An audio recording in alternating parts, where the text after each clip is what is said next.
Buenas. Estoy así porque quiero explicaros que es que aquí dentro, en este lector de libros electrónicos, tengo las obras completas de Mises, las obras completas de Rothbard, algo de Hoppe, Jesús Huerta de Soto y tal. Entonces, ¿para qué quiero más, no? Me voy a quedar aquí encerrado y ya está. Pero bueno, quizá no, ¿no? Se puede ir un poco más allá. Si me permitís el chiste. Y como dijo Martin Krauss el otro día, es verdad que esto es una caricatura de la escuela austriaca, los hay más hayekianos, más abiertos, pero para intentar que no caigáis en eso.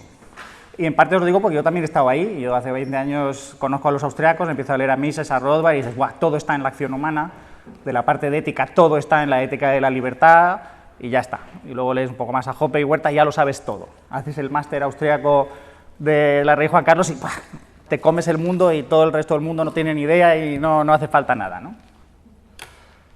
Y cuando ves también cosas como cómo se estudia la praxeología, como la praxeología es algo muy lógico, teórico, y la psicología como que la dejas de lado o dices, bueno, eso no es cosa nuestra, ¿eh? Entonces quizá dices, bueno, tienes una excusa para que no te interese. Aunque luego también Mises tiene bastantes sitios donde dice, un economista no va a ser un buen economista si solo sabe economía, conviene que sepa algo más. El problema es que él como profesor es un poco malo, es decir, él cada vez que habla de biología mete la pata, pero bien, de nuevo, porque no sabe mucho, también en su tiempo no se sabía todo lo que se sabe hoy, ¿eh? Entonces, os voy a contar, si el otro día tratamos una muy pequeña parte, porque no dio tiempo, nos enredamos con algunas cosas de qué es lo que le sobra al movimiento liberal o a la escuela austriaca, si queréis, hay muchos más temas. Hoy quiero contaros qué es lo que yo creo que es lo que le falta y qué podéis leer o qué temas podéis investigar un poco para completar vuestra formación. Desde el punto de vista de la misma economía, yo os recomiendo que estudiéis bien teoría monetaria, teoría de banca y finanzas. Me voy a volver a poner esto porque os voy a hacer una pregunta y no quiero que el hecho de que yo os esté viendo influya sobre la respuesta y además es porque no quiero verlo. ¿Hay todavía alguien pro 100% de reserva? No os estoy viendo, os lo juro, pero decirme, ¿alguno ha levantado la mano? ¿Sí? ¿Más de uno? Vale, bajarla ya que yo nos vea.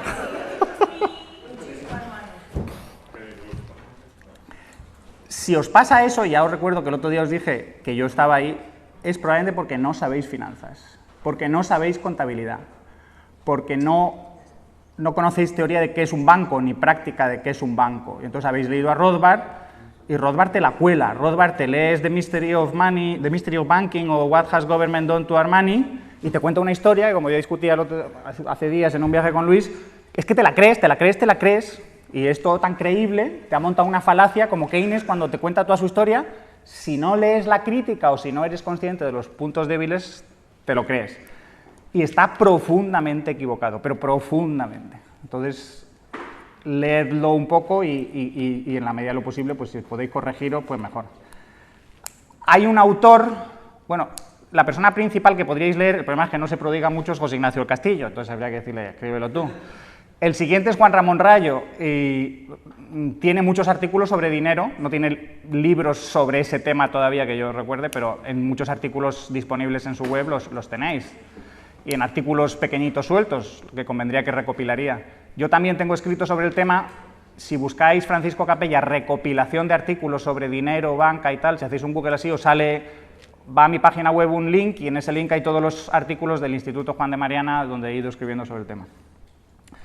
Otros autores, pero ya si queréis profundizar, Antal Fekete, lo que pasa es que es complicado de leerlo y entenderlo, Benjamin Anderson, lo que pasa es que es muy antiguo, y ¿cómo se llama el que siempre te digo? Harry Sherman, ¿no? Harry Sherman, lo que pasa es que ese libro sigue sin estar, no lo hemos traducido todavía ni nada y merecería la pena, ¿vale? Simplemente que os intereséis por el tema, que os preguntéis, yo sé contabilidad, sé que es un balance, sé que es el activo y el pasivo, porque yo me llevé una sorpresa el día que José Ignacio pinta un balance en la pizarra y en el instituto, y yo digo, qué vergüenza, yo no tengo ni idea de esto, no sé qué es, ¿esto qué es? Entonces yo digo, pues es verdad, no tengo ni idea de teoría de dinero, de banca, y si no lo aprendes no puedes entenderlo. ¿Vale? Más cosas. Una que está muy de moda para completar la formación de economista es Behavioral Economics. ¿Cómo la traducimos? Como economía conductual o psicología y economía. El autor más técnico y el libro más completo en ese sentido es el de Daniel Kahneman, Thinking Fast and Slow, y está traducido. Pensar rápido, pensar despacio. Yo siempre recomiendo que si habláis suficientemente bien inglés y lo leéis, leáis a los originales, porque en las traducciones siempre se pierde algo y a veces hay auténticas barbaridades de traducciones. Ese es un libro completísimo. Existe en audiolibro también. Os animo que no solo leáis libros, hay audiolibros. O sea, hay veces que vas paseando por la calle y dices, oye, pues podría estar oyendo un audiolibro, un podcast o cualquier cosa. Hablando de podcasts, hay un podcast divulgativo muy interesante que se llama Econ Talk. Econ, de economía, y talk, de hablar, econtalk.org, que lo lleva un economista que, si no es austríaco, es muy simpatizante con lo austríaco porque se formó en Chicago, pero fue viendo todos los problemas de los Chicago. Se llama Russell Roberts, que además también tiene varios libros de divulgación muy buenos. Y Luis Alberto Iglesias también tiene su podcast, sigue por ahí, que se llama, ¿cómo se llama? Conversaciones en Libertad, ¿no? Pero la página web era educacionparalalibertad.com. Vale, aparte de Daniel Kahneman, hay otro que este psicólogo, bueno, Daniel Kahneman también es psicólogo, recibió el premio Nobel de Economía, pero él es psicólogo, que es Dan Ariely, que es israelí, tiene media cara como quemada por un accidente que tuvo, y es muy simpático, sus libros se leen muy fácil, son menos densos que los de Kahneman, se llaman Predictably Irrational, The Upside of Irrationality, y el último era The Honest Truth About Dishonesty, la verdad verdadera sobre la deshonestidad, sobre la falta de honradez. ¿Quién más hay? Esos son los dos principales. Además, otra cosa, no solo leáis libros, a veces hay cursos, hoy en Coursera, en Novoed, en cantidad de sitios, hay cursos gratuitos. Apuntaos a ellos, no te obligan a casi nada, pero sí tienes acceso al material, que no te quieres examinar, que no quieres seguir el curso entero. Y muchos cursos que aún ya han acabado, vas a YouTube y están todavía las charlas ahí. Entonces, no solo hay que leer, a mí me encanta a veces ver al hombre explicando algo e interaccionando con la audiencia, y es bastante más entretenido. Otro importante es el de Sunstein y Thaler, el de nudge, empujoncito, porque este combina el behavioral economics un poco con la acción política, y porque lo que se llama el paternalismo liberal. Esto desde el punto de vista del behavioral. Otra rama que los austríacos tienen poco desarrollada es teoría de juegos, y que conviene que aprendáis al menos un poco. Requiere cierto formalismo matemático si quieres hacerlo en serio, pero que al menos sepáis de qué va. Y por favor, no me digáis que sabéis teoría de juegos porque habéis oído hablar del dilema del prisionero. Es que yo el dilema del prisionero lo mataría, lo ahogaría, y no es el único juego posible. Se ha abusado de él hasta la saciedad. Hay muchos más juegos o interacciones. El ultimátum, el dictador, el juego de la guerra de sexos, hay millones. Y otros que son más técnicos. Pero al menos tener la idea por ahí, ¿vale? Dejamos las preguntas y comentarios más largos para el final, pero si a alguno se os ocurre algo, me estoy olvidando algo sobre algún tema, me lo decís rápidamente. Los que hayáis estudiado conmigo, igual se me olvida a mí algo, porque voy un poco así improvisando, recordando cosas. De ética, moral y derecho. Leed La ética y la libertad si no lo habéis leído, porque es un libro fascinante. Yo recuerdo que me pasé un año pues como un enano, hace siglos, en el seminario de Huerta, cuando aún estaba ahí en la Complutense en Derecho, y nos pasamos todo el año capítulo a capítulo discutiéndolo, y todos muy fans, ¿no? Pero tiene problemas, entonces con los años vas viendo los problemas que tiene. Walter Block, Defending the Undefendable, también está muy bien, pero yo escribí una serie de 2 artículos porque me pidieron que escribiera una introducción al libro, y yo dije, si me lo vuelvo a leer, sospecho que me dé una introducción, voy a escribir una crítica. Y le pregunté al editor, ¿te vas a atrever a publicarlo? Yo creo que todo el libro debería, en vez de tener un preámbulo de qué bueno es este libro, debería tener un preámbulo avisando, este libro está muy bien, me alegro de que se publique, pero tiene estos problemas, para que usted lo sepa. Y eso sí, es lo que yo llamaría un libro hiperhonrado. Es decir, joder, incluyo mi propia crítica y además nada más empezar. Pero bueno, no les pareció buena idea, recontrataron a otro, al que tampoco pagaron, me imagino, y publicaron una introducción más laudatoria, y en la página web del Juan de Mariana tenéis ahí mis críticas. Pero que merece la pena leérselo y discutirlo, da para muchísimos debates muy divertidos. Pero un libro que leí yo poco después y que a mí me encantó, y otra gente yo veía que les costaba, es de un autor que se llama Randy Barnett, con 2 T's al final, Randy Barnett, y se llama The Structure of Liberty, la estructura de la libertad. Y si no estamos traduciendo, hace siglos que tenemos que estar hablando de traducirlo, porque merece mucho la pena. Es un análisis de justificar la libertad, pero no a la manera más rothbardiana, jus naturalista, clásica, sino más utilitarista, constitucionalista, un poco desde él es jurista, constitucionalista, teórico del derecho, y es muy, muy bueno. Sobre todo porque te abre eso a otra perspectiva jurídica distinta. Incluso te habla de otros autores que yo no he tenido ocasión de leer, pero que igual los juristas conocéis, como Lon Fuller. Lon Fuller dice, porque los principios fundamentales del derecho son estos, y te los escribe, pues es verdad, mientras que otra gente, muchos de abogados dicen, el derecho es la ley, la costumbre y los principios fundamentales del derecho, vale, ¿y esos cuáles son? Y entonces, pues no me lo sé. Pues este hombre te los repasa todo y está muy bien. No leáis solo a los liberales, leed también a los que no lo son y cómo justifican su socialdemocracia o su socialismo y todo. O sea, no os creáis las cosas que os dice un liberal o no os lo creáis a pies juntillas sobre lo que dicen los demás. No os creáis lo que dice Rothbard en toda su historia del pensamiento sobre todos los demás autores. Parte de razón tiene, pero algunas cosas las saca de quicio, las exagera o se equivoca del todo. En la medida que tengáis tiempo, leeros a otros. No os fiéis de las caricaturas que hace Huerta de Soto de Adam Smith, de Milton Friedman, de todos los demás. Y da a leerlos. Entonces, por ejemplo, hay un filósofo que está muy de moda ahora, se llama Michael Sandel, que tiene 2 libros. El primero nunca me acuerdo si se llama Justice. Es que él tiene un curso en Harvard, que si buscáis Justice at Harvard, con Michael Sandel, no me acuerdo si son 12 o 24 sesiones, 12 de 1 hora o 24 de medias horas, y va discutiendo todos los temas de la filosofía moral y la justicia y la ética. Y lo hace a un nivel muy accesible y en un diálogo socrático con los alumnos. Y luego tiene otro libro, el último, que es más flojo, The Moral Limits of Markets, ¿cómo se llama? What Money Can't Buy, lo que no puede comprar el dinero, es acerca de los límites morales de los mercados.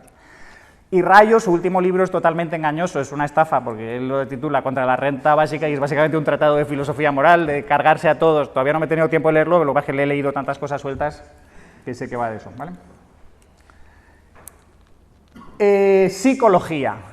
A mí es de las cosas que más me fascinan, y si podéis leer a la vez o intentar conectarlo, psicología con biología.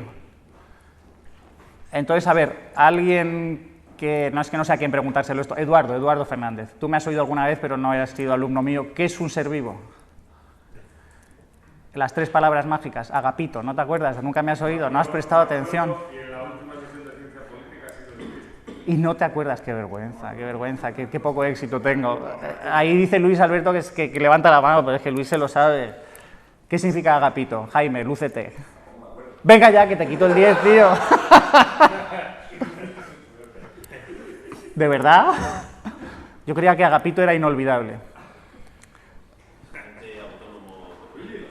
Los seres vivos son agentes autónomos autopoiéticos, es una manera de definirlos. Entonces, en esa definición, aunque a mí me gusta porque es que lo tiene todo, si lo sabéis desarrollar. Los seres vivos son agentes, es decir, actúan. Cuando Mises escribe la acción humana, a mí ahora me da pena decir, pero si es que no solo los seres humanos actúan, todo lo que está vivo actúa. Y entonces todo lo que está vivo tiene algo que ver con la economía. Hace poco, ¿cómo se llama el biólogo de La Laguna? ¿Es biólogo o es Antonio Alarcó o cómo se llama? Joserra. Me parece que fue a Joserra, le oigo una conferencia o le veo decir, porque yo trato de cosas de biología que no tienen nada que ver con la economía, y casi le tiro algo, o sea, quiero tirarle algo, decir que es que eso no es. Al revés, si estudias bien la biología, no solo se trata de clasificar animales, plantas y tal, y saberse nombres de muchas cosas, biología y economía son casi lo mismo. A la biología, economía y psicología sí es que son como las 3 patas del mismo fenómeno, está todo conectado. Entonces, en la medida que podáis leer biología, el problema es que hay muy pocos libros de biología que lo escriban así, entonces por eso estoy intentando hacerlo yo. Hay uno que se llama Michael Rothschild, que se llama Bionomics, pero es dificilísimo de encontrar, ya ni se encuentra. Jorge, Hay una pregunta, digo, vale que tenga que ser y tal, pero desde la ignorancia, lo del dualismo metodológico no haría que tuvieses que tener cuidado, o el economista... Esa es de las cosas que yo preferiría que matizarais. En los austríacos os machacan con ciertos conceptos trampa, como el dualismo metodológico. Aquí solo pensamos, mientras que en el resto de las ciencias observan. Y digo, no, hijo, no. En todo el mundo se piensa y se observa, se piensa y se observa, se piensa y se observa. Esto, lo del dualismo metodológico, a mí a menudo me parece una excusa para decir, yo solo estoy en mi sillón, insisto, me pongo mi bolsa de Ikea, solo leo a Mises y Rothbard, me refuerzo en mis prejuicios y ya está. No. Enteraos de cómo funcionan otras ciencias y ya veréis. Mira, ya me pones... Leos a Karl Popper. Si no leéis libros enteros, que son un poco pesados, leos artículos sueltos, o si no queréis leeros un libro, explorar una idea yéndos a Wikipedia, o viendo a otro señor que la haya divulgado. A veces no hay que leer al autor original porque es un poco pesado. Pues vale, vas a Wikipedia o lees una reseña del libro. Entonces, Karl Popper es muy bueno. Y Thomas Kuhn, con la estructura de las revoluciones científicas, es buenísimo porque a mí me ayuda a entender por qué los austríacos no salen de su...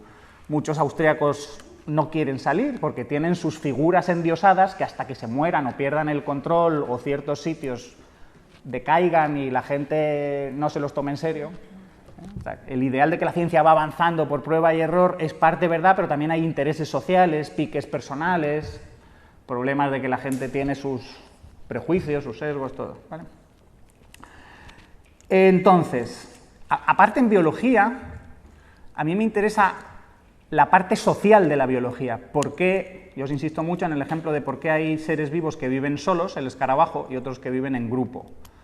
Entonces hay un autor que es buenísimo que se llama Edward Wilson, Edward O. Wilson. Tiene un libro, por otra parte, se llama Consilience, que es una palabra difícil de traducir, se llama consiliencia, y esa palabra lo que viene a representar es que todo el conocimiento, toda la realidad está conectada. De nuevo, no hay... Nosotros aquí, vosotros ahí, no tenemos nada que ver y cada uno dice lo que sea y no importa. No, no, no, es posible conectarlo todo. En el curso que doy yo en el máster de Economía OMA es lo que intento hacer, partiendo de 2 ideas de física, un par de ideas de química y ya nos metemos en biología, a ver cómo de la biología sale todo lo demás. Sale toda la psicología, toda la economía, incluso la psicología moral, la filosofía, todo. Edward Wilson, aparte de ese Consilience, tiene un libro que se llama The Social Conquest of Earth, la conquista social de la Tierra. ¿Por qué los organismos sociales son predominantes frente a los individuales?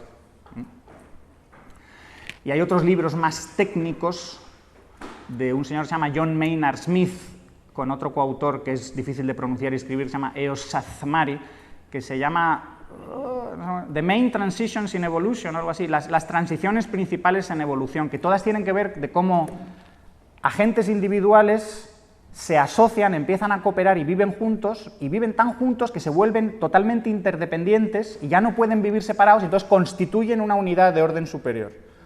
Entonces la célula eucariota, por ejemplo, con sus mitocondrias y cloroplastos, las mitocondrias y cloroplastos hoy día se sabe que antes eran bacterias que vivían solas, pero se integran en una célula superior y pasan a ser como los especialistas de esa célula y ya no pueden vivir solos. Nosotros somos organismos multicelulares, muchas células que se han juntado y ya no pueden vivir solas. Tus células te las puedes sacar una a una, pero acabarán muertas. Y el siguiente nivel es los grupos sociales. Y por eso hablamos de qué grupo social está más cohesionado o es más suelto. Entonces parece que el liberalismo es como la idea de paremos este proceso para no convertirnos en piececitas de ese colectivo más amplio que parece que es el que quiere constituirse y dominarnos. Pues en algunas especies animales, como las hormigas y las abejas, son un poco así. El individuo no cuenta tanto, no tiene personalidad, sino que lo que importa es la colonia o el colectivo. Y en los humanos... Conviene que leáis también sociología en ese sentido, aunque los sociólogos a veces son deprimentes porque dices, pues es que no tenéis ni idea de economía, pero es verdad que añaden matices que muchos economistas no consideran. Un libro que a mí me gustó mucho, pero ahora no estoy seguro, el autor es Akerlof, creo, Identity Economics, economía de la identidad, de qué papel juega el rol que tengas en una sociedad, seas mujer, seas hombre, seas joven, seas viejo, tengas una religión o no la tengas, tengas un rol social, el que sea, jefe, subordinado o no lo tengas. Es decir, yo suelo decir que lo austríaco es muy incompleto, es como un esqueleto. es correcto, es un esqueleto, los huesos están en su sitio, pero es una visión muy incompleta, que le tienes que añadir chicha, le tienes que añadir muchísimos detalles. Lo austríaco es como ultrateórico, muy genérico, es como el refugio de gente, pues a veces me parece un poco patología, de que quieres saber cosas que sean verdaderas, pero a base de estar totalmente seguro de ser verdadero, estás diciéndolo todo muy genérico y sin mojarte. Como si dices, ¿cuánto mides, Capella? Pues yo mido entre 1 centímetro y 300 metros. Pues es verdad, pero no es que sea muy preciso, ¿no? Mientras que a mí me mojo 1,80, 1,81, ya nos estamos arriesgando, ¿no? Más. Los autores fundamentales, pero son muy duros de leer, yo los menciono por si queréis, pero si los leéis directamente os va a doler, porque a mí me dolió al principio, hasta que te acostumbras pasan años. Humberto Maturana y Francisco Varela, y sobre todo los digo porque son latinoamericanos, son chilenos, Maturana y Varela, que se inventan la noción de autopoiesis. La idea de agentes autónomos, aunque él no la usa exactamente así, es de un teórico también muy bueno, pero también duro de leer directamente, se llama Stuart Kauffman, con 2 Fs y una N al final. Este es un ámbito fascinante, todo el ámbito de teorías de la complejidad. Otra pullita a los austriacos insisten mucho en que todo es muy complejo, muy complicado, pero se paran ahí. Todo es muy complejo, entonces por eso el socialismo no funciona. ¿Vale? ¿Por qué no estudiáis las ciencias de la complejidad? Hay autores como W. Brian Arthur y muchos otros que estudian eso, se meten y empiezan a hacer numeritos y fórmulas, simulaciones, lo que sea, con ordenador. Más cosas. Así, lo que decíamos, psicología y neurociencia. Desde el punto de vista de la neurociencia, un autor español, aunque vive en Estados Unidos, Joaquín Fuster, por ejemplo, yo estuve en la Marro y acaba de publicar un libro que se llama en español Cerebro y Libertad, ¿se puede llamar? Cerebro y Libertad, ¿no? Y no me acuerdo cómo se llamaba en inglés, pero está traducido, vamos, y si no lo buscáis. Cuidado porque tiene algunos libros hipertécnicos, este es más divulgativo y es muy bueno. Otro, un neurocientífico que a mí me encanta es Michael Gazzaniga con 2 Zs. Y aparte de los libros, que tiene muchísimos, sobre la conciencia, el libre albedrío, cómo funciona el cerebro, todo, tiene una serie de vídeos en YouTube, lo podéis encontrar si buscáis The Gifford Lectures, las conferencias Gifford, G-I-F-F-O-R-D, The Gifford Lectures. Y ahí en 5 horas te cuenta un montón de cosas. Y hay muchísimos más neurocientíficos, Gerard Edelman, Red Montague, Antonio Damasio. Antonio Damasio es muy bueno, casi todo lo que encontréis va a ser estupendo, y escribe no solo como neurocientífico, sino como humanista y te lo conecta todo. Looking for Spinoza. Es de los que insisten en que las emociones son esenciales. Sin emociones no vais a entender jamás al ser humano. Si os empeñáis en solo entender la parte cognitiva, llamémosla racional, no vais a entender al ser humano. Más, ámbitos de la psicología. Podríamos decir que podríamos ver evolucionista, cognitiva, moral y memética. Psicología evolucionista, un autor muy típico es Steven Pinker. De Pinker os lo podéis leer todo, menos su tesis doctoral, que es muy densa. Entonces, el libro que publicó se llama Words and Rules, palabras y reglas. Ese no lo recomiendo porque es muy para hiperespecialistas. Pero desde el instinto del lenguaje, de nuevo, si podéis leerlo en inglés, The Language Instinct, cómo funciona la mente, how the mind works. Ahí es donde yo descubrí por primera vez ciertas cosas que cuando las lees dices, wow, esta idea choca, esto a mí no se me habría ocurrido, qué bien que he leído esto. Y es, por ejemplo, por qué existen las pasiones. ¿Por qué nos enamoramos? ¿Por qué sentimos celos? Y eso lo tienes que conectar luego con teoría de juegos y el problema de la cooperación. ¿Por qué nos enamoramos? ¿Alguien lo sabe? ¿Por qué nos enamoramos? Enamorarse es ofrecer garantías al otro de que no vas a seguir buscando. Es perder el control sobre ti mismo. Esto a un racionalista le tiene que sonar algo, no, yo tengo que seguir siempre mi propio beneficio y tal. ¿Cómo voy a perder el control sobre mí mismo y ponerme a los pies de otro, entregarme a otro? ¿Por qué el símbolo del amor es un candado? Que, por cierto, ayer vi paseando que ya empiezan a poner candados aquí también las parejas en cualquier sitio. Porque el problema de la cooperación y de formar una pareja, el tema de la confianza y las garantías es tan importante que la evolución encontró el mecanismo de decir, chico, no solo no hagas trampas, sino ofrécele al otro garantías totales de que ya no buscas, de que ya no sigues pensando, ya no sigues viendo a ver qué opción mejor hay, quién me da mejor precio, más calidad, si encuentro a otra que esté más buena, a otro que esté más rico, más joven, lo que sea. sino estoy a tus pies. Y se dice, I have fallen in love, he caído en amor. Y es una adicción y por eso luego cuesta tanto superarlo, es el precio que pagas. Por el otro lado, al revés, la ira, el descontrol, que muchos racionalistas dirían, esto hay que controlarlo, esto hay que superarlo, y dices, un momento, si tú eres un individuo que no tiene nada de ira, nada de odio, ¿en qué te conviertes? En un monigote, en un felpudo, todo el mundo te va a pasar por encima, porque saben que aunque te agredan, te roben, te hagan trampas, no vas a reaccionar porque todo te da igual o no tienes ese plus. Entonces Pinker pone el ejemplo de el mejor sistema de lanzamiento de misiles nucleares es el que dices al enemigo, nosotros no tenemos botón.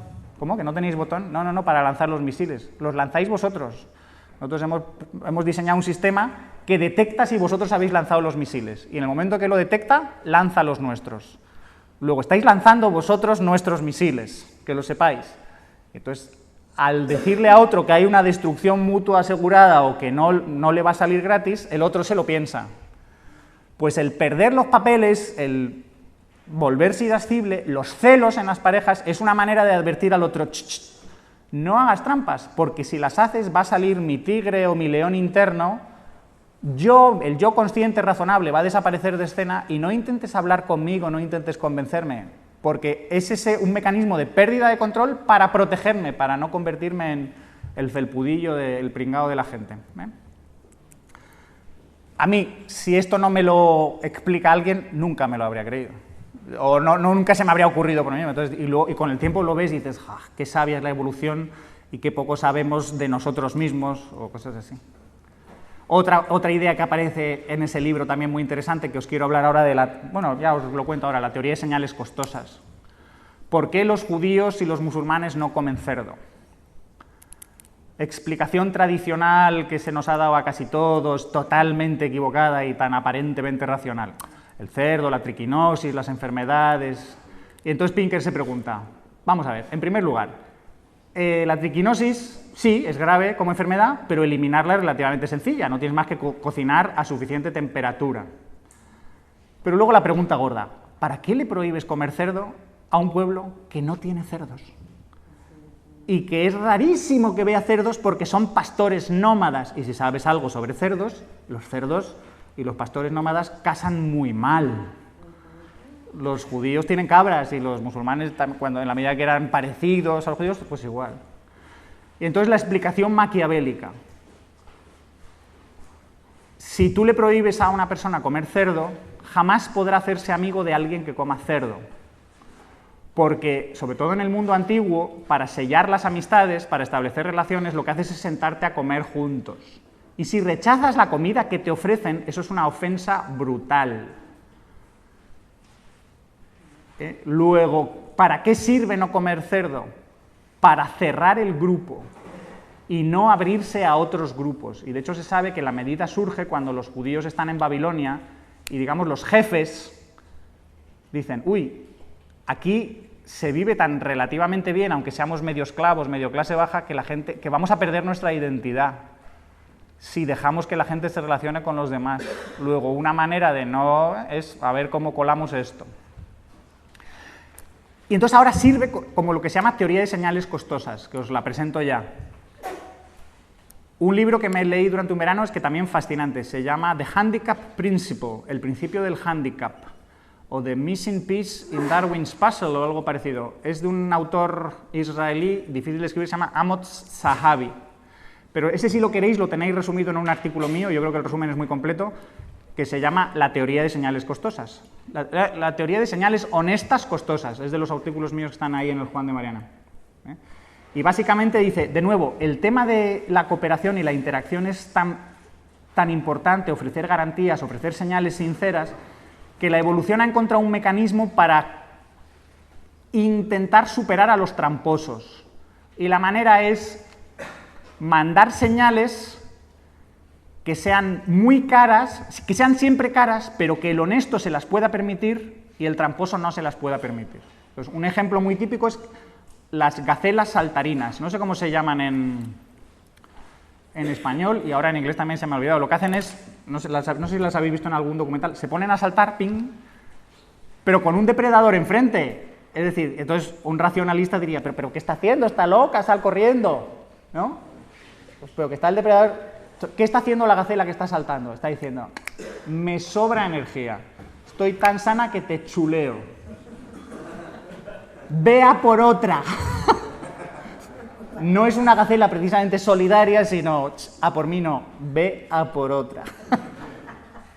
La que no puede saltar o la que no salta es la que sale corriendo, esa es la que dice el guepardo, a por ti, porque tú eres la que no puedes o la que dudas de ti misma. Pues el mundo de las señales costosas es fascinante porque explica tantos fenómenos humanos, luego me voy a meter con la religión y alguna cosa así. Entonces, ya que, bueno, estoy divagando muchísimo, leed evolución, leed a Richard Dawkins.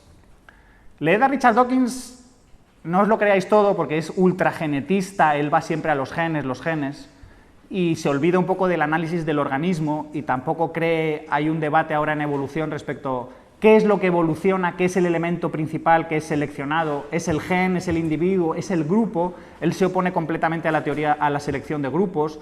Yo defiendo mucho la selección multinivel y de hecho es la idea hayekiana de grupos con diferentes genes, que en el caso de los grupos no son genes, y son memes, grupos con distintas culturas.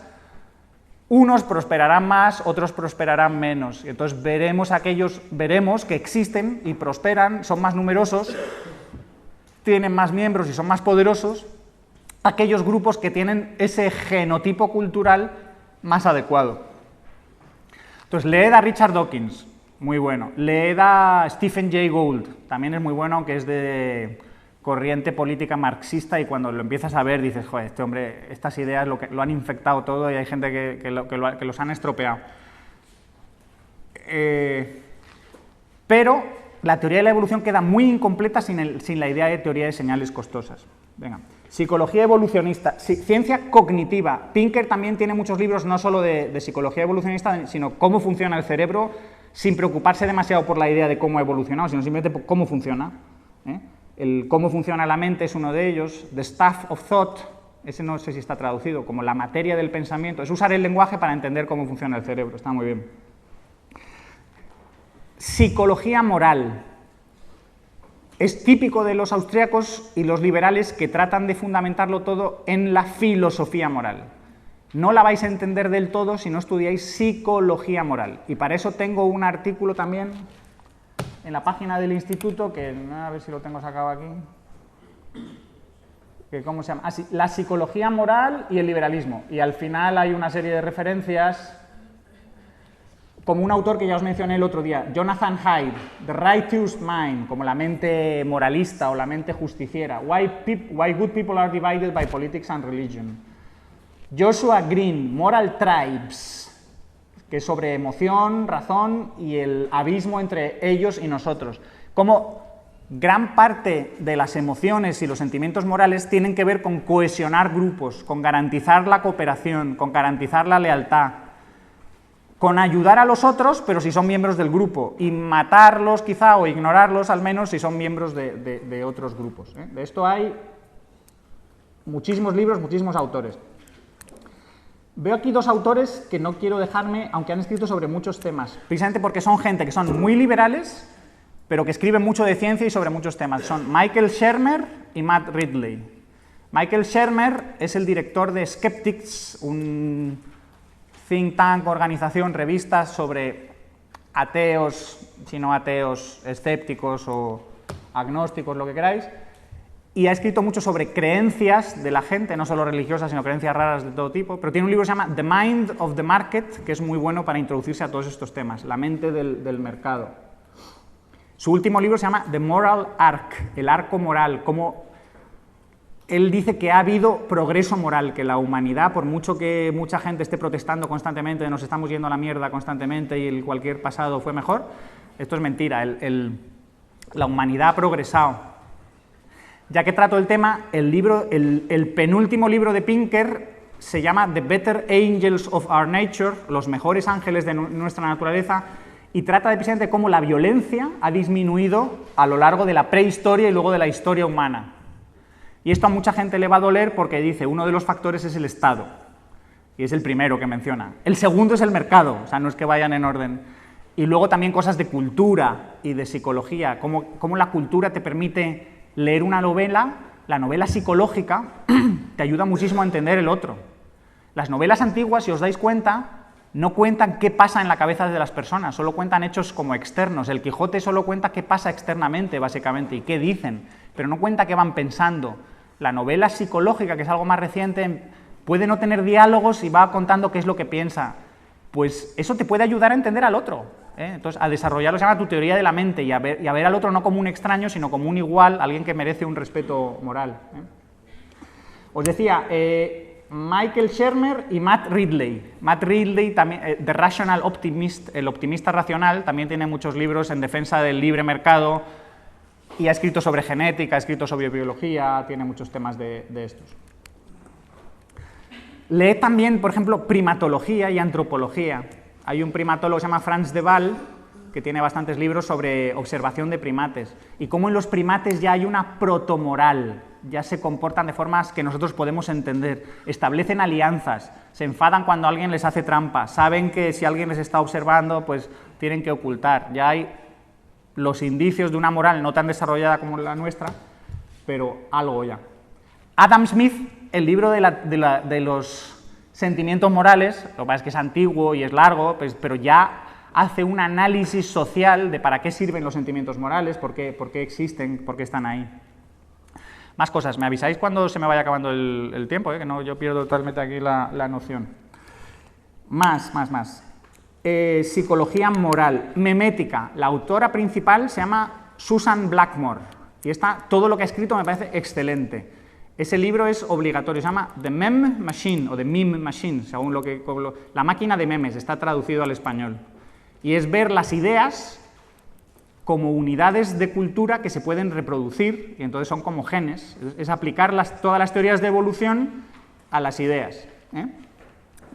Esta autora también tiene libros sobre conciencia, tiene un libro que se llama Consciousness, a Primer, entonces repasa todas las teorías que hay sobre la conciencia, desde las más científicas a las más religiosas, más místicas, más sobrenaturales, y me parece muy, muy recomendable. Susan Blackmore, Black de negro y More de más, Blackmore, Susan Blackmore. Filosofía.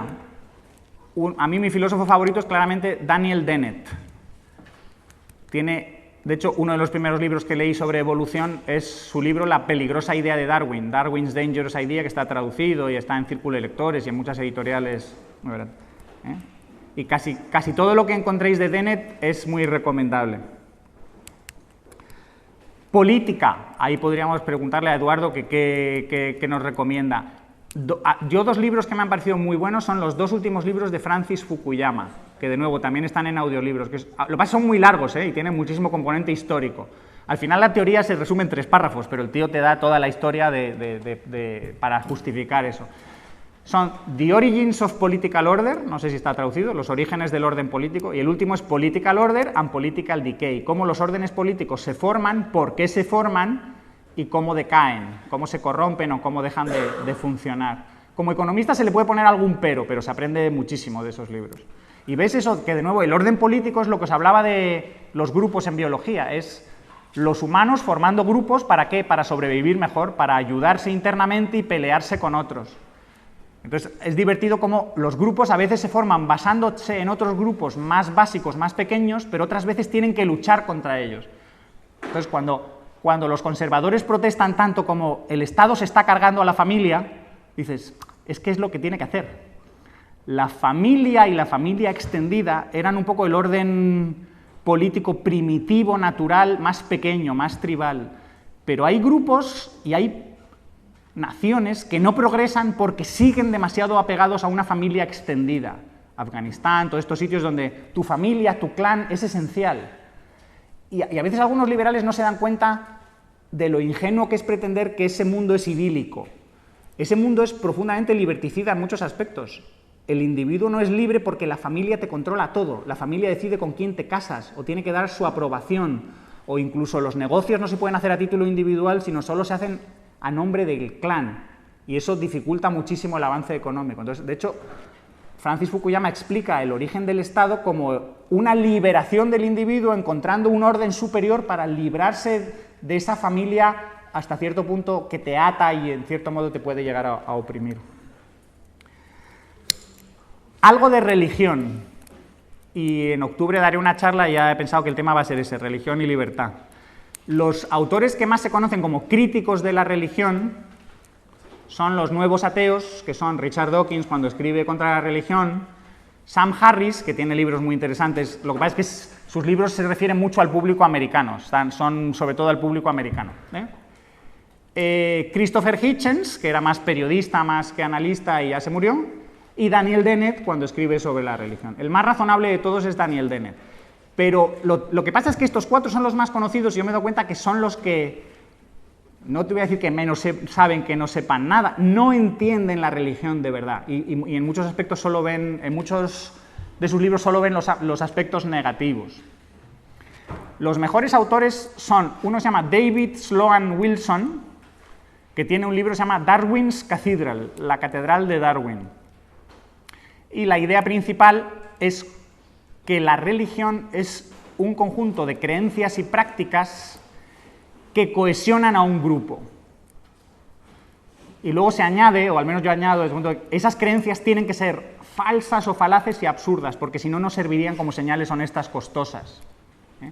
Pero eso, que la religión es un autoengaño útil, es ese policía que llevas dentro que te avisa que hay alguien mirando para que te portes bien.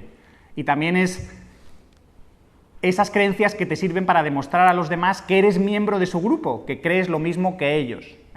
De nuevo, ¿por qué se cortan el prepucio los judíos?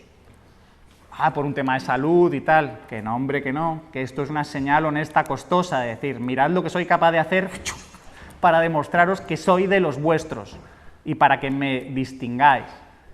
Y ves como cuando estudias las religiones científicamente, ves que todo encaja, tiene que ver con grupos y señales, grupos, cohesión, cooperación, evitar las traiciones y señales.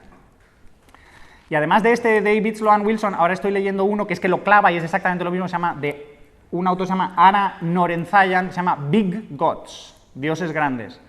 Y es porque los dioses más populares actuales son los dominantes, pues, o sea, los dioses monoteístas, o no solo los monoteístas, sino también los de las religiones politeístas, pero ¿por qué son tan grandes, tan poderosos y por qué tienen tanta componente moral cuando hay dioses de tribus más primitivas que no se preocupan tanto de la moral y hay incluso tribus que apenas se puede decir que tengan religión o que tienen una religión distinta de la nuestra? Y de nuevo es para resolver el problema de la coordinación y la cooperación. Entonces la idea principal es que la gente cuando cree que la están observando se porta mejor. Y entonces hay que crear ese Dios que todo lo sabe, que todo lo mira y que te da un premio, que te da un castigo. Entonces si ese engaño lo logras meter en las cabezas de la gente se portará mejor. En los países escandinavos la creencia religiosa ha caído drásticamente, pero drásticamente en los últimos decenios. ¿Por qué? Porque ya no hay esa necesidad, sino que esa vigilancia la genera unos policías y unos jueces que suponemos que no son corruptos y más o menos se portan bien, y los servicios de asistencia social que en otros momentos da la religión ya los da el Estado del bienestar. Es decir, es normal que el Estado del bienestar se cargue la religión, porque viene a sustituirla. Cosas que antes solo podía hacer la religión, ahora las puedes hacer de otras maneras. Y como llevo 3/4 de hora hablando, paramos un poquito y seguro que se me han olvidado autores, temas, pero venga, lanzamos y vosotros me añadís cosas, pullas, lo que queráis.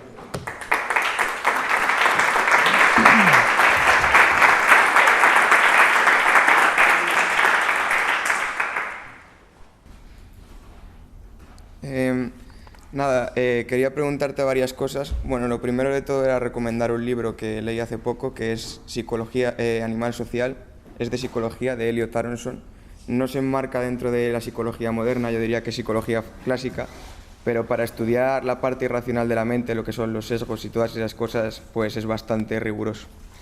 Y luego, matizar algunas cosas que has dicho. Por ejemplo, has hablado de que los austríacos les falta precisión en la teoría, que hay que matizar, que son teorías perfilables un poco incompletas. Bueno, yo aquí no quiero ser un poco reduccionista, pero haría una analogía con las ciencias, por ejemplo, con la física y con las matemáticas. Por ejemplo, en el caso del principio de incertidumbre de Heisenberg, que tú sabrás mejor que yo lo que es, pues si digo algo mal me corriges. Dice que hay propiedades físicas que cuanto más mides una, menos conoces otra. Entonces hay una especie de límite, de umbral del conocimiento. No digo que necesariamente tenga que ser así con las teorías sociales, pero es una posibilidad que debemos contemplar.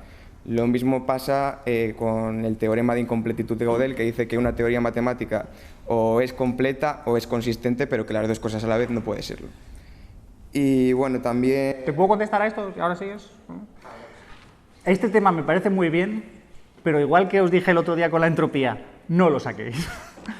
Es decir, no saquéis el principio de incertidumbre de Heisenberg ni el teorema de incompletitud de Gödel, porque están a años luz de lo que quiero contaros. O sea, o la crítica austriaca. Mi crítica más a los austríacos es que todas sus afirmaciones, al no medir, al solo comparar y decir esto es más que, esto es menos que, no hay noción de intensidad, no hay noción de importancia, de relevancia. Es decir, cuando tú dices la manipulación de los tipos de interés va a descoordinar y va a crear el ciclo, dices, vale, pero ¿cuánto? Es decir, si te empujo te vas a caer. Pues no me he caído, ¿eh? O sea, he notado que hay una pequeña presión y yo qué sé, me puede haber descoordinado un poco, pero es decir, hace falta añadirle un poco más. Y quizá no se puede y estás ahí en los límites de la ciencia, pero que esas cosas de Gödel y Heisenberg están un poco lejos. Vale, y luego también sobre lo que has dicho del amor, que bueno, quería decir que también tiene una componente química. Ah, claro, nadie. Claro. Esto es, yo analizo solo la funcionalidad, Claro, la explicación. Claro. Hay un sustrato neuroquímico, neuronal. Sí, obviamente, no, esto no es magia. Y que bueno, que las emociones no son arbitrarias, que luego también se pueden explicar racionalmente, es decir, que al fin y al cabo las emociones tienen una causa racional, al menos desde mi punto de vista. Más que una causa racional, yo te diría que las emociones tienen una función. Y esa función quizás sea comprensible. Yo es que la palabra racional le tengo mucho miedo y siempre que puedo digo, uy, a ver si encuentro otra palabra que lo explique mejor. Es decir, es posible entender las emociones. Eso sí, cuando intentas explicárselas a la gente, lo rechaza. Lo rechaza, no me lo puedo creer, no me puedo creer que el enamoramiento solo sea esto, o rechaza la idea o te rechaza a ti. Hostia, tío, tú, o sea, ¿qué me vas a decir? ¿Que entiendes el enamoramiento? Entonces ya no me interesa. No, pero porque a lo mejor eso también es un proceso de autodefensa, ¿no? Sí, puede ser. Me gusta mucho esto. ¿Qué dicen los austriacos sobre las preferencias? ¿Qué son qué? ¿Qué son las preferencias? ¿Qué? Subjetivas, ¿qué más? Temporales, ¿qué quiere decir? No, a un tipo de preferencia es la preferencia temporal, pero ¿qué son las preferencias en general? Subjetivas, ¿qué más? Relativas, es decir, no basta con decir esto me gusta, sino esto me gusta más que esto otro. ¿Y qué más? Dinámicas, es decir, que son cambiantes. Yo esto le añado, son interactivas, no se forman de la nada, sino que a menudo se forman en las interacciones. Los otros influyen sobre lo que tú prefieres, te cuentan, yo soy de este equipo, pues tú todavía no eres de ningún equipo, pues ya de repente eres de ese equipo y luego te olvidas de cómo te hiciste del Barcelona, que fue un grave error, pero ya no puedes volver atrás. Eso es lo que decía también Ortega y Gasset, que yo soy yo en mis circunstancias, pero también tenemos que hacer el matiz de ¿y qué es lo que prima más? ¿El yo o las circunstancias? Y ahí yo considero que es el yo, vamos. Pues casi todos los sociólogos piensa que como tú eres liberal y, digamos, yoísta e individualista, igual tú tienes un sesgo. En sociología hay dos conceptos que se llaman acción y estructura, o intención y estructura. La intención-acción es el individuo, la estructura es todo lo demás. Y yo siempre digo, pero si es que son las dos cosas, es que no puede haber una sin la otra. Ah, pero a lo que iba, las preferencias no son arbitrarias. Yo os pongo el ejemplo, a ti te puede gustar comer mierda, pero no te va a gustar mucho tiempo.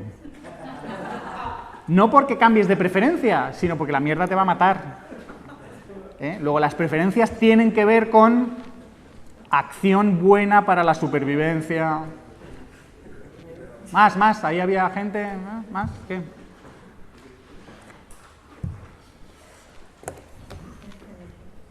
Más autores mientras llegáis. Ray Kurzweil es un tío que inventó el sintetizador o uno de los principales inventores de los sintetizadores de música, y tiene libros fascinantes acerca de inteligencia artificial, informática, y creo que el tema de la singularidad es de él, pero tiene uno buenísimo que es How to Create a Mind, The Secret of Human Thought Revealed. Hay gente que a veces me pregunta, ¿me leo a Hayek, me leo el libro del orden sensorial de Hayek? Y yo digo, bueno, si eres muy fan de Hayek y te interesa mucho la historia de las ciencias cognitivas, léetelo. Si no, no, porque es antiguo, está anticuado y es un ladrillo. Léete a Pinker, léete a Kurzweil, léete a los modernos que han escrito basándose en él, pero que ahora lo saben mucho mejor todo esto y es más legible. ¿Quién tiene el mando? Sí, yo. Que uno de los problemas que yo veo al sentimentalismo moral...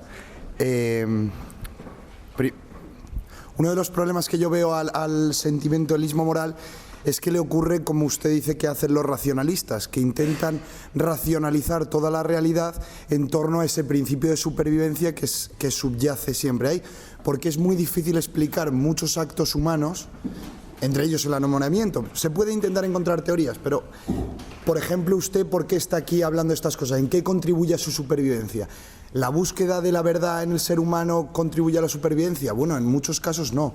¿La defensa de la verdad contribuye a la supervivencia mía o del grupo? En muchos casos no, y se dan ejemplos. Entonces, esa racionalización también, siempre con el principio de supervivencia en vista, yo creo que es muy limitativo en la explicación de la realidad. Y bueno, con eso sería suficiente, no quiero extenderme. Pero, porque para un tomista estas cosas que se han dicho aquí duelen mucho, pero... Para un bromista, has dicho. Un tomista. Tomista que dices que has leído muchos tomos. Sí, eso es. Pero al final, otro de los ya comento esto rápido, otro de los problemas que ocurre con el sentimentalismo moral es que es una negación de la libertad. Si uno es un proceso biológico en el que hay una acción-reacción que se produce para un fin meramente de supervivencia, no se puede afirmar que exista libertad humana. Cuando Mises diferencia, y ahí diferencia bien, entre la acción de los animales, la reacción de los animales y la acción humana, es porque precisamente esa deliberación racional es la que le hace libre. Y en eso está de acuerdo, bueno, cualquiera que no sea sentimentalista moral. Y entonces es muy limitativa porque ahí la libertad animal, que es lo que pasa con Hobbes. Hobbes también empieza su libro con temas de los animales gregarios y las preferencias y tal y cual, y al final lo que ha conseguido es cargarse la noción de libertad, pero bueno. Ahí te recomiendo el libro de Daniel Dennett, Freedom Evolves, La libertad evoluciona. No se refiere a la nuestra, no se refiere a la libertad política, sino al libre albedrío. Y un artículo mío de hace unos meses, Libertad, libre albedrío y determinismo. Y también el libro de Fuster, porque al final trata de eso. Yo solo digo que la palabra libre albedrío y libertad es de las peor definidas, de las peor tratadas en la historia del pensamiento, y que hay que tener un cuidado con ella. Es verdad que tú deliberas, pero si vas a decir simplemente que una acción es libre, si hay deliberación, yo digo, bueno, esa es una manera curiosa de decir que la acción es libre. No, bueno, otros. Este es un tema tan fascinante que da para... Pero usted es determinista. Totalmente. Pero no quiere decir que no exista la libertad, según cómo la definas. Es que el que no es indeterminista, el que no es determinista, ¿sabes lo que es?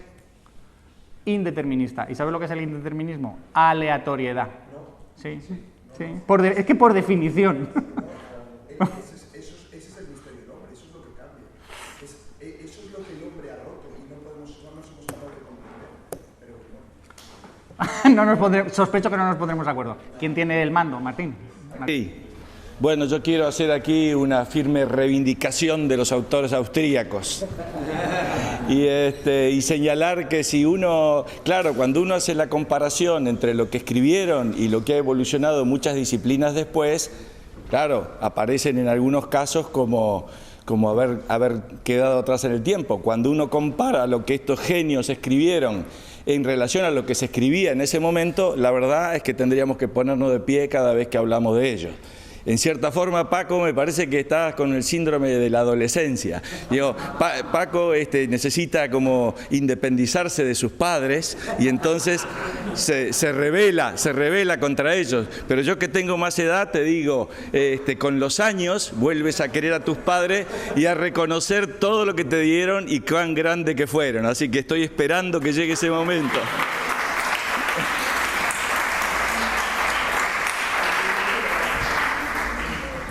De nuevo, insisto en esta charla es más allá de la escuela austriaca, no es olvidaos a la escuela austriaca, ignorad la escuela austriaca no sirve para nada, sino ¿qué coño hago yo aquí? Con perdón. Bueno, es verdad que me traen secuestrado y tal, pero... a mí, por ejemplo, con lo que yo he ido aprendiendo con los años es, joder, Mises trata en un libro la acción humana, que en realidad le debería haber titulado La acción intencional. Digo, qué pena que no sienta interés de decir, ¿y esa intencionalidad de dónde viene? ¿Cómo surge? ¿Cómo conecto esto yo con el resto del mundo? Y es que como muchos otros pensadores y filósofos, tomistas, por ejemplo, han dado, la intencionalidad existe, y yo entiendo la intencionalidad, luego voy a analizar la intencionalidad. Yo suelo deciros, la intencionalidad es un modo de control de la acción, no es el único, existen las reacciones, existen los hábitos. Y también es un modo de interpretación de la acción, y es un modo del que abusamos. Proyectamos intencionalidad en casi todo, igual que vemos caras en la luna, vemos caras o imágenes de la Virgen y de Jesús en todas partes cuando ya lo llevas dentro, pues vemos intencionalidad y tratamos de ver fines, propósitos donde no los hay, donde solo hay causas o funciones. Por eso te usaba antes la palabra funciones en vez de otras más peligrosas. Entonces eso es lo que digo, los austriacos son valiosísimos, pero hay el peligro, y por eso me he puesto el chiste de la bolsa, de que creáis que lo sabéis todo, de que todo se ha acabado todo empieza y acaba con los austriacos. Bueno, sí, no, yo he disfrutado mucho la ponencia además por la cantidad de bibliografía, ¿no? Y en lo que un poco, en lo que atiene a política, yo creo que los autores que has citado, por ejemplo Fukuyama, pero bueno, también el libro de Pinker sobre la violencia, que es un libro muy politológico, o el de Thaler y Sunstein sobre el empujoncito, que también es de política pública. Un poco lo que suscriben esos autores son las nociones que Hayek tenía sobre la propia evolución del Estado, ¿no? Porque al final Pinker y Fukuyama hacen una lectura hayekiana de la evolución del Estado. O sea, el Estado tiene una capacidad de mutabilidad y adaptabilidad a lo largo de la historia que le hace pues ir sobrepasando problemas y tal, y modificando su propia naturaleza, primero como ente patrimonial, luego con revolución liberal, luego como actor democrático. Entonces, lo que quería decir, en el campo de ciencia política, que es en el único que me siento cómodo opinando, en lo demás quizás no me siento porque no tengo conocimiento, hombre, se suscribe mucho la noción hayekiana del proceso político, ¿no? Esa literatura suscribe mucho los instintos que Hayek tenía sobre ciencia política y sobre la evolución del Estado como forma política, ¿no? Hayek es el autor recomendable para ir más allá de lo austriaco y decir, estoy en lo austriaco, pero me estoy metiendo la patita en otros lados, y por eso le tienen tanta manía en ciertos sitios, que ya sabéis cuál es, porque es el que abre los ojos a mucha gente. Y Hayek es un autor que a veces es incómodo de leer, porque lees a Mises y lees a Rothbard, y es taca, taca, taca, taca, taca, taca, taca, ultra sistemático, y ahí es el problema, tienes la sensación de que te está dando todas las respuestas, y si se ha equivocado, la has cagado, con perdón. Mientras que Hayek es más difuso, a veces te cabreas, pero al menos te abre todo. Se puede equivocar, oye, Hayek no es perfecto, tiene errores que no vimos el otro día, pero que a mí me gusta darle. Cuando Walter Block le da a Hayek, le da en todos los sitios donde se merece que le den. Me gustaría hacer una pequeña diferencia, sin ánimo de establecer una verdad absoluta, entre el ser humano y los animales.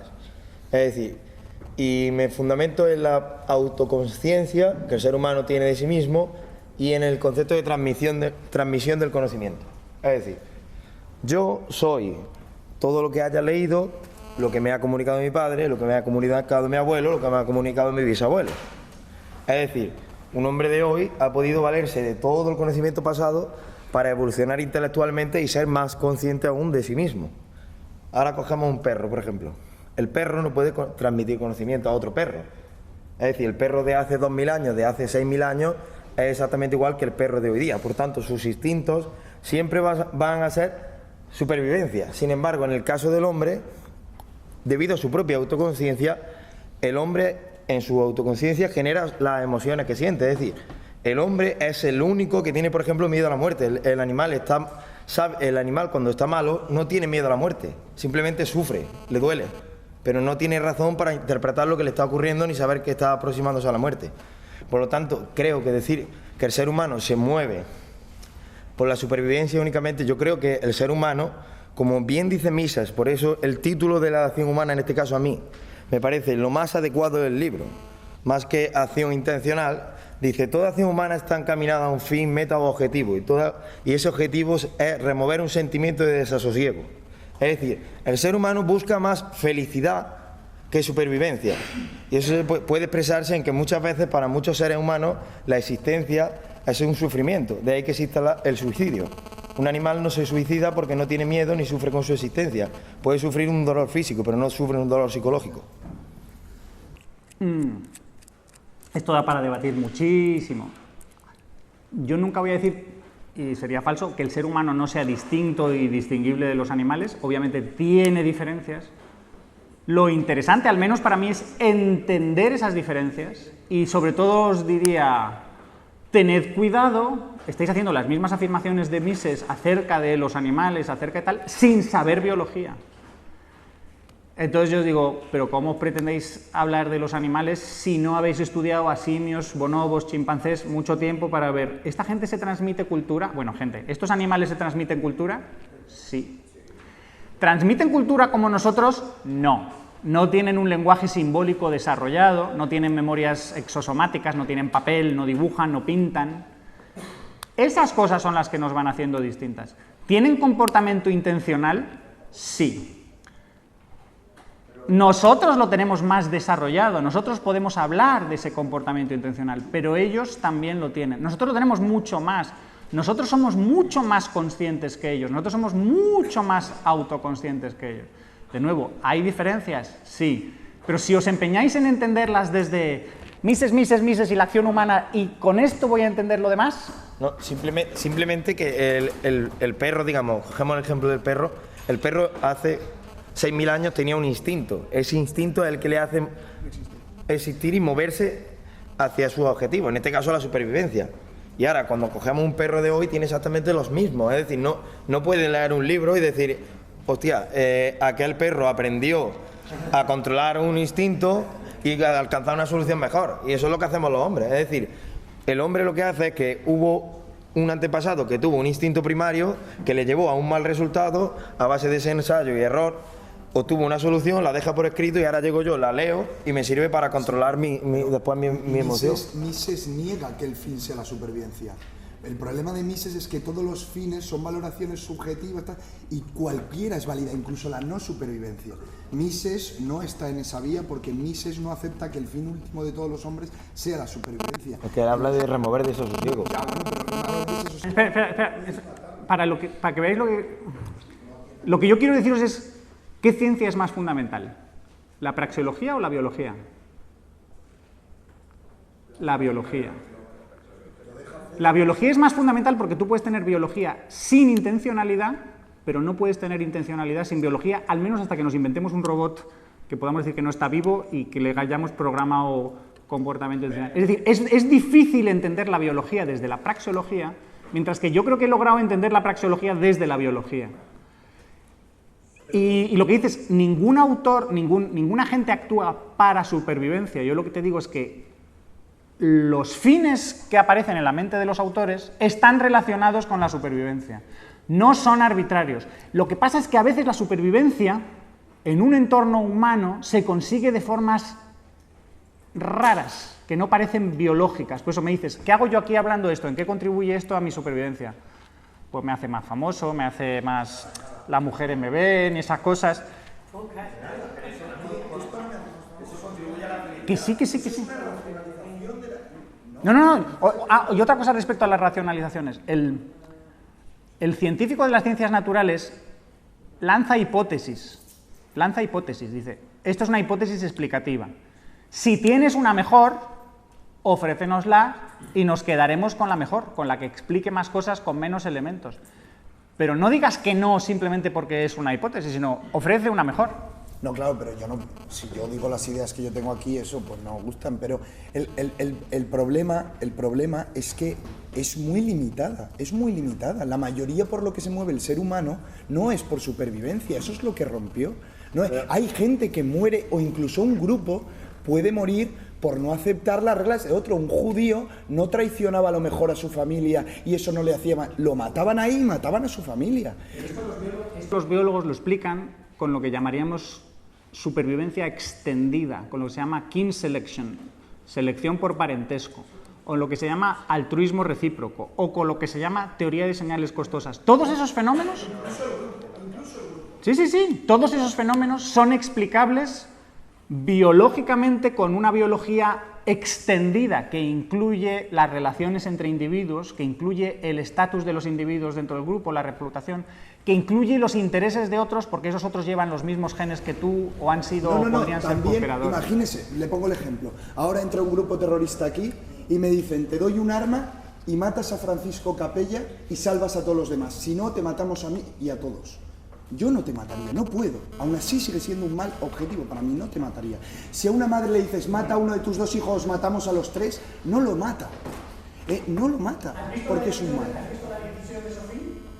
¿La película? No. Pero, Paco, lo que yo creo que es el detalle clave es que, por ejemplo, el ser humano ha eliminado el proceso de selección natural. Es decir, tal cual está en la naturaleza, los animales sobrevive el que mejor se adapta.